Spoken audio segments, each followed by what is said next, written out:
Hey everybody, this is Dania Denise, and as you can see here, I have my modeling portfolio case.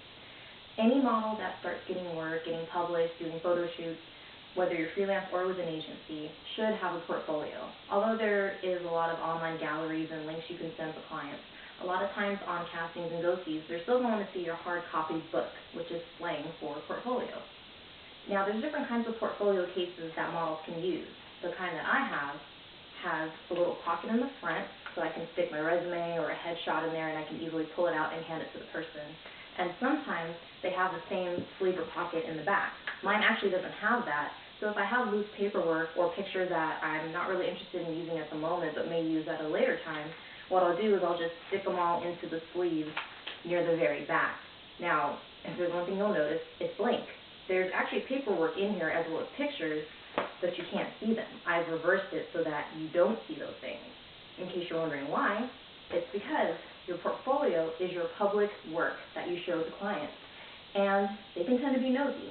If I'm a client and I'm looking at this model's portfolio and she's got some great pictures and I'm flipping through and I notice there's something in the back, whether it's in a pocket or in a sleeve, if it has writing on it, if it's a picture, if it's something that's facing me, I'm going to look at it.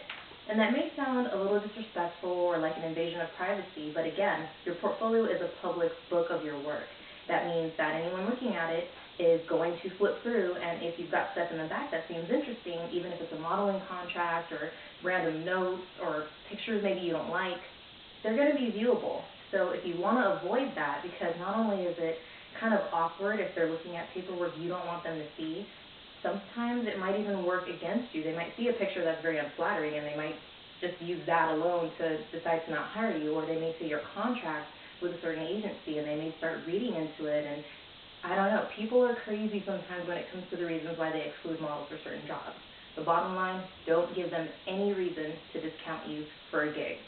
So in order to avoid that, you can still keep paperwork like that in your portfolio because it kind of acts as a business briefcase of sorts, but just make sure you flip it around.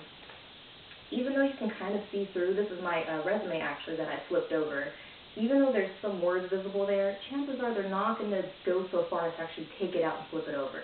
This is a sure sign that there's something here, but it's not for their eyes. And that's perfectly professional and okay to do. Same thing goes for if you have a pocket here like a sleeve and you have your paperwork. Turn it over so that they can't see what it is, or better yet, take it out of the portfolio altogether before you go into your casting or go-see, and then put it back when you're done. It's a little thing that often gets overlooked, but again, it's always the little things that count and can make all the difference between getting hired and getting passed over for the next person.